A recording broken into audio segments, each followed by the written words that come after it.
বোলপুর পৌরসভার উদ্যোগে সৌরভ গাঙ্গুলি বোলপুর স্টেডিয়াম মাঠে আসছেন। বোলপুরে এই প্রথম সৌরভ গাঙ্গুলি 9ই মে অর্থাৎ 25শে বৈশাখ বোলপুর স্টেডিয়াম ময়দানে আসছেন। তাই বোলপুর পৌরসভা এখন থেকে সাজো সাজো রব।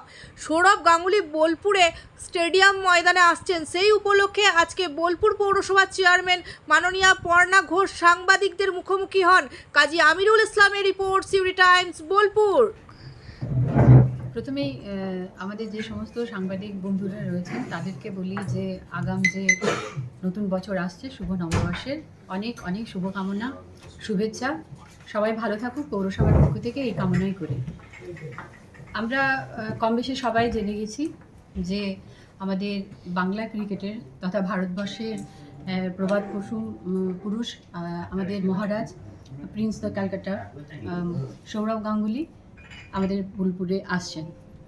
এটা পুরোটাই হচ্ছে বোলপুর পৌরসভার উদ্যোগে।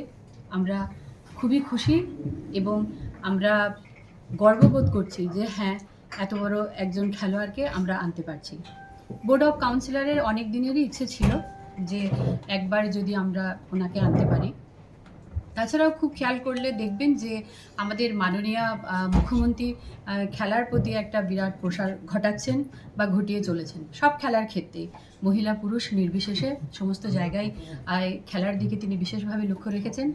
আমাদের বোলপুর এসআরডি যিনি চেয়ারম্যান রয়েছেন অনুব্রত মণ্ডল, আমাদের কেষ্টদা, তিনিও খেলাপ্রেমী মানুষ।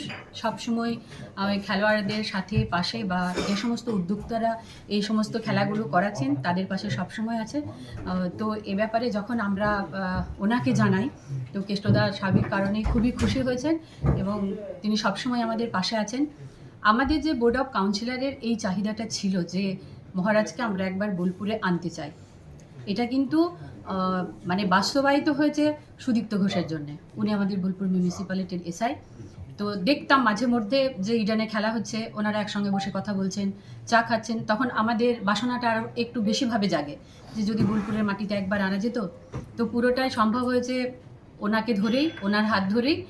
এবার আমরা সবাই যদি একসাথে কাঁধে কাঁধ মিলিয়ে এই প্রচেষ্টাকে বাস্তবায়িত করি তাহলে সেটা আমার মনে হয় বোলপুর শান্তিনিকেতনের সমস্ত মানুষ খুশি হবে। বিশেষত তিনি আসছেন জানিয়েছেন 9ই মে 2025। সেই দিনটির একটি বিশেষ তাৎপর্য আছে। সেদিন রবি ঠাকুরের জন্মদিন 25শে বৈশাখ। তাই আমরা বোলপুর পৌরসভার পক্ষ থেকে রবি ঠাকুরের প্রতি শ্রদ্ধা নিবেদন করব। পরেই আমরা পৌরসভার পক্ষ থেকে সৌরভ গাঙ্গুলিকে সম্বর্ধনা জানাবো। আরও অনেক সংস্থা আছেন যারা ওনাকে সম্বর্ধনা জানাবেন। যে সমস্ত খেলোয়াড় প্রেমী মানুষেরা আছেন তারা সুপরামর্শ পাবেন তার কাছ থেকে, এই আশায় রাখি। আর আপনাদের মাধ্যমে এই খবরটা ছড়িয়ে পড়ুক সমস্ত জায়গায়, আমাদের স্টেডিয়াম মাঠ কানায় কানায় পরিপূর্ণ হোক, এই আশায় রাখি। দিদি, কি কর্মসূচি, মানে সৌরভ গাঙ্গুলি 9ই মে সারাদিন কি কর্মসূচি রয়েছে? তিনি আমাদের স্টেডিয়াম মাঠে 3টের মধ্যে আসবেন এমনটাই জানা গেছেন। সেদিনকে কর্মসূচি বলতে গেলে রবি ঠাকুরকে নিয়ে, তো আমরা চাইছি যে তার গান, তার নাচ, তার কিছু আবৃত্তি বা আমাদের যে একটা ঐতিহ্য আছে বোলপুর শান্তিনিকেতন বুকে আদিবাসী নৃত্য, সেটাকে আমরা রাখার চেষ্টা করছি। ওনার কাছ থেকে সুপরামর্শ আমরা পাবো। আর আমাদের যিনি এসআরডি চেয়ারম্যান আছেন উনি সমস্ত ব্যাপারে বোলপুর পৌরসভার সাথে ছিল, আছে, ভবিষ্যতে থাকবে এরকম আশা তিনি রাখেন। তো ওনার কাছ থেকেও কিছু কথা আমরা শুনবো। এরকমভাবে আশা করি সেদিনটা পালন করা হবে। সংবর্ধনার পাশাপাশি কিছু আবেদন রাখা হবে তার কাছে? প্রথমেই তো আর আমরা আবেদনের কথা বলতে পারি না। তিনি আসুন, এতেই আমরা খুশি।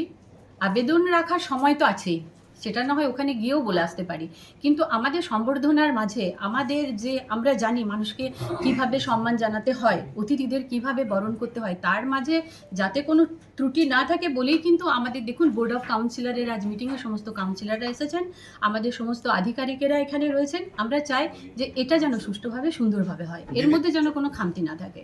দিদি, বিশ্বভারতীর সাথে সিএবির সাথে ভালো সম্পর্ক যে বিশ্বভারতীর, তো এই অনুষ্ঠানে বিশ্বভারতী কি কাউকে দেখা হচ্ছে সিএবির?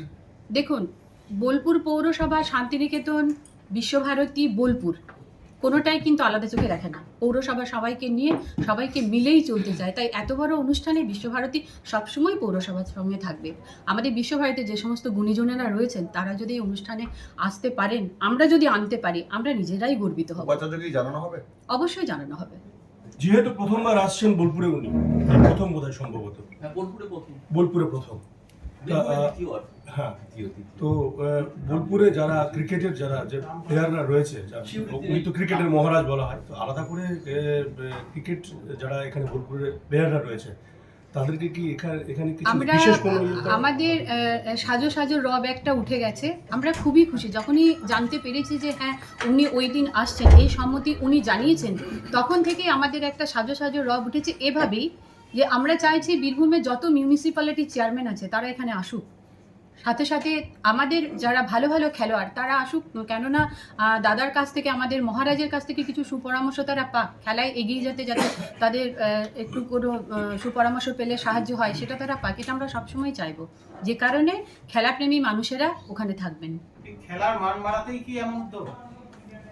অবশ্যই, কেননা আমি প্রথমেই বলেছি আমাদের মাননীয় মুখ্যমন্ত্রী খেলার উপরে এখন বিশেষভাবে নজর দিয়েছেন, আগেও দিয়েছিলেন, কিন্তু এখন একটা জিনিস খেয়াল করলে দেখা যাবে মহিলা পুরুষ সবাই খেলার মাঠে নেমেছে।